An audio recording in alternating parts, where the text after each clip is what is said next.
Please subscribe Khabar Plus 18 for latest news and updates. किस तरीके की आज कार्यशाला है, आप आए, किस तरीके की कार्यशाला है? भारतीय जनता पार्टी एक विशेष किस्म का संगठन है जहां रीति नीति और परंपरा के साथ साथ अनेक जो हमारे काम के तरीके हैं उसमें प्रशिक्षण ये भी एक तरीका है।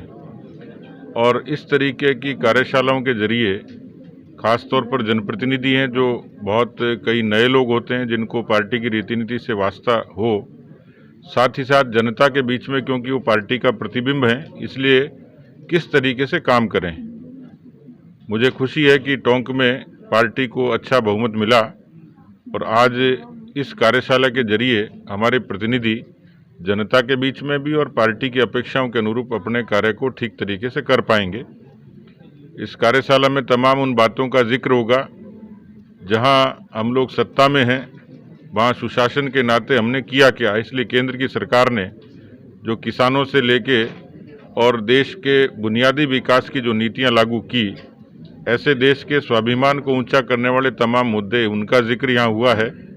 इसी तरीके से हम लोग विपक्ष में हैं और विपक्ष के नाते हमारा युग धर्म है कि हम लोग जनता की आवाज़ बनकर लोगों के बीच में उन बातों को मुखरता से रखें। लगभग 2 साल से ज़्यादा समय इस कांग्रेस पार्टी की सरकार को हुआ है। सरकार में आने से पहले 2018 में राहुल गांधी जी ने ये घोषणा की थी कि हम लोग सत्ता में आएंगे तो किसानों का पूरा कर्जा माफ़ करेंगे। अब सरकार आंकड़े दे रही है कि हमने 30 लाख किसानों का सहकारी बैंकों का कर्जा माफ़ किया है। 59 लाख किसान हैं जिन पर 99,000 करोड़ का कर्जा बाकी है। मुझे लगता है कि पहली वादा खिलाफी थी। दूसरा, बेरोजगारों से उन्होंने कहा कि हम रोजगार देंगे। अभी 25 से भी ज़्यादा मामले या तो न्यायालयों में लंबित हैं या अधिकारियों के टेबल पर पड़े हैं।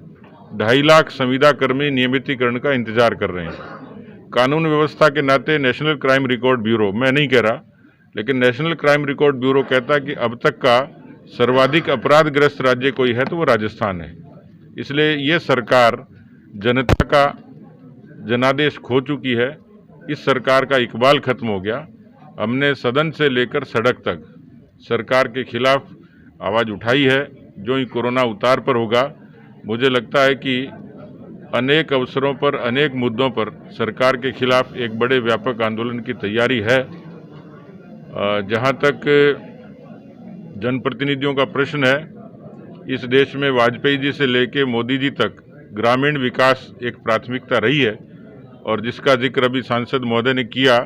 प्रधानमंत्री आवास, शौचालय, पीएम किसान, जनधन के खाते, उज्ज्वला, ये तमाम ऐसी योजनाएं थी जिससे लोगों के गांव का जीवन बदला है। इसलिए हम लोग जब सत्ता में होते हैं तो सुशासन के लिए काम करते हैं। तो आज इन सभी मुद्दों पर ये समग्र कार्यशाला है जिस पर कार्यकर्ताओं को, इन जनप्रतिनिधियों को पार्टी के प्रमुख नेताओं की तरफ से प्रबोधन मिलेगा। Please subscribe Khabar Plus 18 for the latest news and update and press the bell button.